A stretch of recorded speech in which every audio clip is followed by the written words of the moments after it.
چھوٹا دجال، بڑا دجال آنا باقی ہے جو پانی برسا کے بھی دکھائے گا، سبزہ اگا کر کے بھی دکھائے گا، اور ایک آدمی کو مار کر زندہ کر کے بھی دکھائے گا۔ یہ حدیث پاک میں ہے۔ تم ابھی چھوٹے دجالوں پر بک گئے تو بڑے دجال کے ساتھ کیا ہوگا؟ اس لیے آج جمے رہو۔ ارے چٹیاں، یہ تو بہت پرانی بات ہے، پھینکو پیٹ پیچھے، کہو ہمیں ہمارے نبی نے بڑے دجال کے لیے بھی پہلے سے تیار فرمایا۔ ہم ایمان رکھتے ہیں اللہ کی ذات پر، ہم ایمان رکھتے ہیں اللہ کی ذات پر کہ وہ موت و حیات کا مالک صرف رب ذوالجلال ہے۔ میرے عزیزو، یہ حالات پر میں نے صرف اس لیے بات کی کہ آپ قیامت کے قریب جو ہونے والا ہے، حضور فرماتے ہیں ویل للعرب من شر قد اقترب۔ حضور پاک فرماتے ہیں عربوں کے لیے تباہی ہے کہ ان قریب وہ ایک ایسی برائی کی طرف جائیں گے جو ان کو جہنم میں لے جائے گی، عربوں کے لیے۔ اور حضور صلی اللہ علیہ وسلم نے یہ بھی فرمایا، حدیث پاک ہے، قیامت اس وقت تک نہیں آئے گی جب تک کہ عرب کے کچھ قبیلے بت پرستی نہ کرنے لگ جائیں۔ عرب میں ہوگا ہی، عرب میں بت پرستی ہونے لگ جائے گی، مشرکین وہاں پیدا ہو جائیں گے۔ یہ حدیث میں 1400 سال پہلے میرے آقا نے فرمایا۔ تو تم کبھی ان کو جبے کبوں میں دیکھ کر، پوجا پاٹ کو دیکھ کر یہ مت سمجھنا اسلام فلیکسیبل ہے، اسلام میں سب کچھ ہو سکتا ہے۔ وہ تو آپ نشے کے اڈے بھی کھول لیں گے اور کھول رہے ہیں۔ شراب پر سے پابندی ہٹا کر کے سعودی عرب میں اب شراب بیچنے پر بھی بات آ گئی، عورتوں کا حجاب ختم ہے، مشرکین کا داخلہ ممنوع تھا، لیکن اب مدینہ رسول میں بھی مشرکین کا آنا اور اس کی اجازت دے دی گئی ہے۔ یہ ساری قیامت کے قریب کے حالات جو حضور نے پہلے بیان فرمائے۔ میرے آقا نے فرمایا ہے یہ عرب اس برائی کی طرف جا رہے ہیں جو ان کو جہنم میں لے جانے والی ہے، اور قیامت سے پہلے یہ ہوگا، لیکن ان کے یہ سارے کارنامے ہمارے لیے دلیل نہیں ہے۔ حرم مکہ کا امام کیا کرتا ہے یہ ہمارے لیے دلیل نہیں، صدیق اکبر کیا کہتا تھا وہ ہمارے لیے دلیل ہے، فاروق اعظم کیا کہتا تھا وہ دلیل ہے، عثمان غنی اور حیدر کرار کیا کہتے تھے وہ دلیل ہے۔ یہ بکے ہوئے لوگ اگر منبر پر چڑھ گئے تو ان کے خد و خال دیکھ کر کے تم مت بگڑ جانا۔ یہاں سے حالات ایسے ہو سکتے ہیں، خانہ کعبہ کے منبر پر کھڑے ہونے والا امام بھی اسرائیل کی فتح کے لیے دعا کر سکتا ہے، یہ ایمان بیچے ہوئے لوگ آ سکتے ہیں، اس لیے کہ یزید کا دور بھی آیا ہے، کرامتہ کا دور بھی آیا ہے، باطل قوتوں کا دور بھی آیا ہے جب انہوں نے کعبے کی امامت کی ہے، لیکن اہل سنت و جماعت ہمیشہ اس بات پر قائم رہے ہیں ان لوگوں سے ہمارا دین نہیں چلتا، اللہ اور اس کے رسول کی حقانیت اور قرآن سے ہمارا دین چلتا۔ اور ایک بات آخری، اسلام اپنا دفاع خود کرتا ہے، اسلام اپنا ڈیفینس خود کرتا ہے۔ کفار و مشرکین کو اگر یہ لگتا ہے کہ مسلمان سوئے ہوئے اسلام کا کچھ بھی کر لیں گے، یہ ناممکن ہے، پاسبل نہیں۔ ہم جیسے کروڑوں بھی سو گئے تب بھی اسلام قائم رہے گا۔ اسلام اپنا ڈیفنس خود کرتا ہے، کیوں؟ اس لیے کہ یہ انسانوں کا بنایا ہوا دین نہیں ہے، خلاق کائنات کا دین ہے۔ اور قرآن میں رب تعالیٰ نے فرمایا یریدون لیطفئوا نور اللہ بافواہہم، لوگ اپنے منہ کے پھونکوں سے اسلام کا چراغ بجھانا چاہتے ہیں اور اللہ اپنا چراغ مکمل کر کے رہے گا۔ وَلَوْ كَرِهَ الْكَافِرُونَ، اگرچہ کافر ناپسند کرے۔ اور ایک بات سن کر کے جائیں، میرے رب کا وعدہ ہے قرآن پاک میں، یہ دین اسلام پوری دنیا پر غالب آ کر رہے گا، آ کر رہے گا۔ یہ بات میں نے کئی جگہ اسٹیجوں پر کی تو کچھ لوگوں نے کہا بھی تھا جو نان مسلم ہیں، انہوں نے کہا تھا کہ یہ مولانا ایسے بیٹھ کے چلا رہا ہے، حالات دیکھتا نہیں ہے، فلسطین میں ان کے ٹکڑے ہو رہے ہیں، شام کو تباہ کر کے رکھ دیا گیا ہے، عراق میں ان کے جنازے نکلتے ہیں، افغانستان کو توڑ کر رکھ دیا گیا ہے، اور یہ مولانا چلا کر کہتا ہے اسلام پوری دنیا میں غالب آ کر رہے گا۔ یہ اپنا محلہ نہیں بچا پاتے، پوری دنیا کی بات کرتے ہیں۔ ظالموں، تمہیں خبر کیا ہے؟ اسلام زندہ ہوتا ہے ہر کربلا کے بعد. تاریخ یہ بتاتی ہے اگر اسلام کو ختم ہونا ہوتا رسول اللہ کے نواسی کی شہادت کے بعد ختم ہو جاتا, علی اصغر علی اکبر کی شہادت پر ختم ہوتا. جب رسول اللہ کے گھرانے کی شہادت پر اسلام نہیں رکا, ہمارے ہزاروں کے قتل پر کبھی اسلام نہیں رک سکتا. ایک غزہ ایک فلسطین کیا ہزاروں غزہ تم اس زمین پر قائم کر کے دکھا دو, تب بھی میرا چیلنج ہے اسلام تھا, اسلام ہے اور اسلام رہے گا.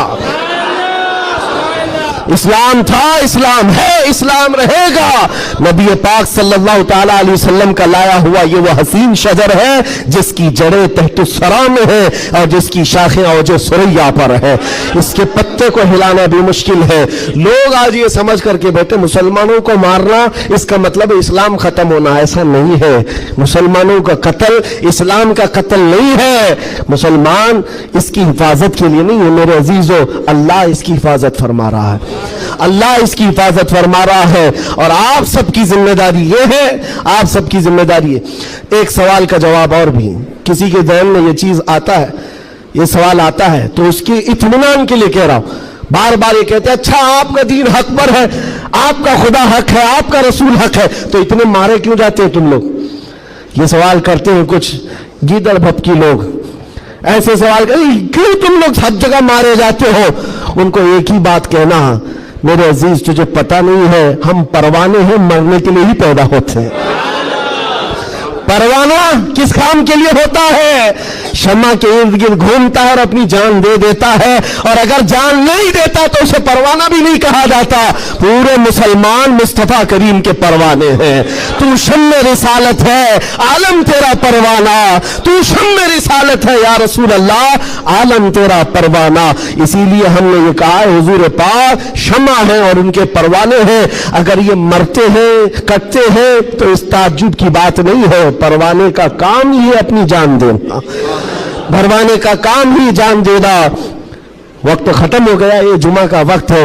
میں کس لئے میں بہ گیا مجھے اندازہ بھی نہیں ہوا. دو صحابہ کی بات کہتا ہوں, عبداللہ بن جہش اور سعد بن ابی وقاص. بات کر سکتا ہوں؟ ہاں ماشاءاللہ. یہ آپ کا علاقہ ہے, یہاں پر آنے کے لیے بھی بڑی مشکلات ہوگی ان کے لیے.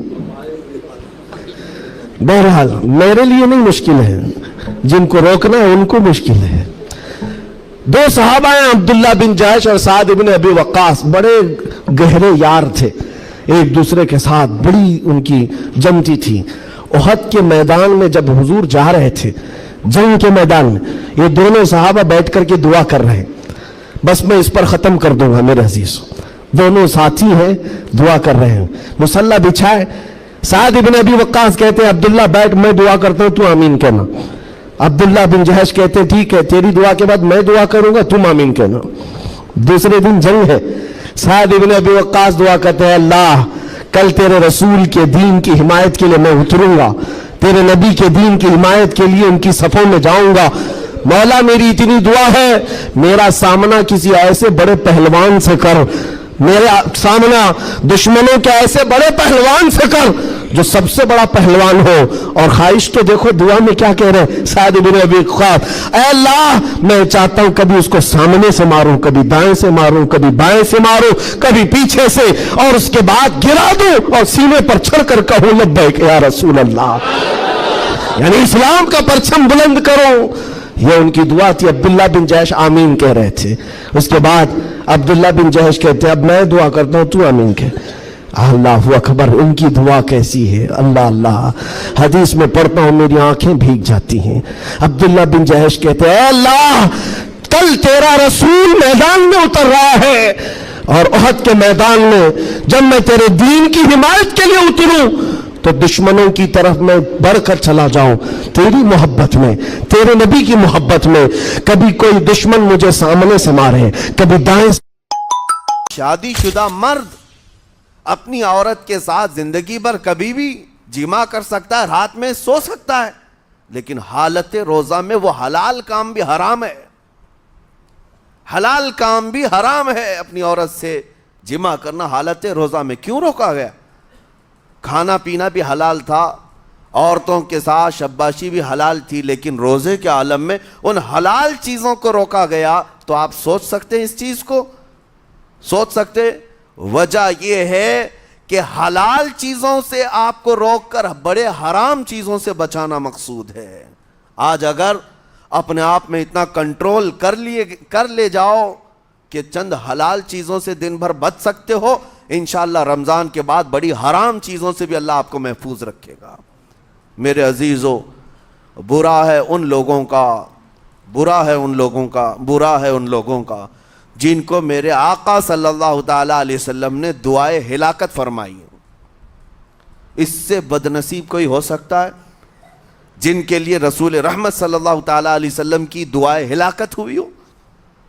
حضور صلی اللہ تعالی علیہ وسلم ایک دن مسجد نبوی شریف میں تشریف لے جا رہے تھے، منبر پر آپ نے قدم رکھا، آمین کہا، پھر دوسرے زینے پر قدم رکھا، آمین کہا، تیسرے زینے پر قدم رکھا، آمین کہا۔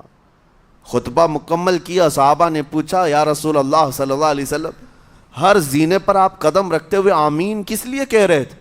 سنو، رسول پاک صلی اللہ علیہ وسلم ارشاد فرماتے ہیں کہ میں جب پہلے زینے پر قدم رکھا تو سید الملائکہ جبرائیل امین آئے اور دعا کرنے لگے۔ کیا دعا کیا؟ یوں کہا، یا رسول اللہ صلی اللہ علیہ وسلم، وہ شخص ہلاک و برباد ہو جائے جو آپ کا نام سنے اور پھر اس کے بعد درود نہ بھیجے۔ حضور فرماتے میں نے آمین کہا۔ حضور کا نام سنتے ہی آپ کی زبانوں پر درود آ جانا چاہیے۔ اللہم صلی علی سیدنا محمد وآلہ وصحبہ وبارک وسلم۔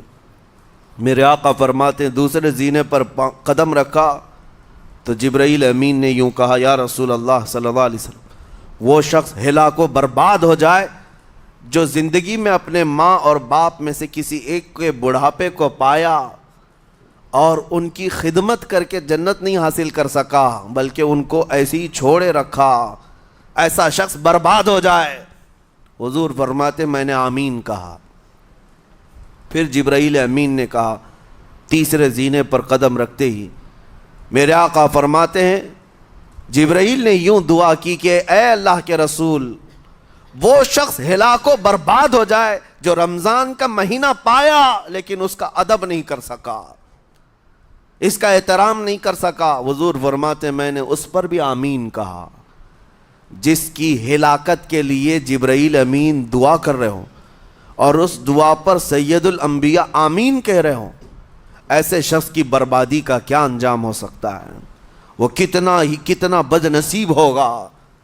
اسی لیے میرے عزیزوں، مسلمانوں میں یہ رواج ہی نہیں ہونا چاہیے کہ اٹھ کر کے پوچھتے رہیں روزہ ہے کہ نہیں ہے، روزہ ہے کہ نہیں ہے۔ مسلمان ہے تو روزہ ہے، اور یہ کوئی آپشنلی عبادت نہیں ہے کہ 4 رکھ لیا 2 نہیں رکھا، آپشنلی نہیں، یہ فرض عین ہے۔ ایک روزے کو چھوڑنے کا گناہ فرمایا گیا 600 سال تک اسے دوزخ میں رکھا جائے گا، 600 سال تک۔ یہ معمولی چیز نہیں ہے، اور جن کے پچھلے روزے قضا ہو چکے ہیں معاف نہیں ہوں گے۔ تھپڑ مار لیں گال پہ، توبہ توبہ کر لیں، معاف نہیں ہوں گے۔ توبہ تو کرنے کے ساتھ ساتھ قضا بھی کرنا ہوگا۔ جب موقع ملے سال بھر میں اپنے چھوٹے ہوئے روزوں کو واپس کرنا ہے۔ اس کی اہمیت میں آپ کو بتا دوں، ایک روزہ اگر جان بوجھ کر کے کسی نے توڑا یا چھوڑا تو جانتے ہیں اس کا کفارہ کیا ہے؟ اس کا کفارہ یہ ہے کہ اس کے بدلے میں دوسرے دنوں میں 60 روزے کنٹینیو رکھے۔ رمضان کا ایک روزہ پورا کرنے کے لیے 60 روزے رکھنے پڑ جائیں گے۔ ہاں، اگر کسی عذر کی وجہ سے، کسی تکلیف کی وجہ سے چھوڑا تھا، بیمار تھا یا سفر میں تھا یا تکلیف کی شدت تھی، اس وجہ سے روزہ چھوڑا تھا، تو اس کے بدلے میں ایک روزے کی قضا ایک ہی روزہ ہوگی۔ لیکن بغیر کسی عذر کے، شہوت کی وجہ سے، نفس پرستی کی وجہ سے توڑا تھا یا چھوڑا تھا تو پھر 60 روزے رکھنے پڑ جائیں گے۔ اس سے اندازہ ہوتا ہے کہ ایک روزے کی اہمیت کیا ہے رمضان کے۔ اسی لیے میرے عزیزو، یہ روزے آسان ہیں، روزے آسان ہیں، اس کو رکھ لو، اس کی جزا بہت بڑی ہے، اس کی جزا بہت بڑی۔ ویسے بھی آپ دوسرے دنوں میں لیٹ ناشتہ کرنے کے بھی عادی ہیں۔ ممبئی والوں کا تو حال یہ ہی ہے، 12 بجے کے بعد 1 بجے 2 بجے تو ان کے ناشتے ہوتے ہیں۔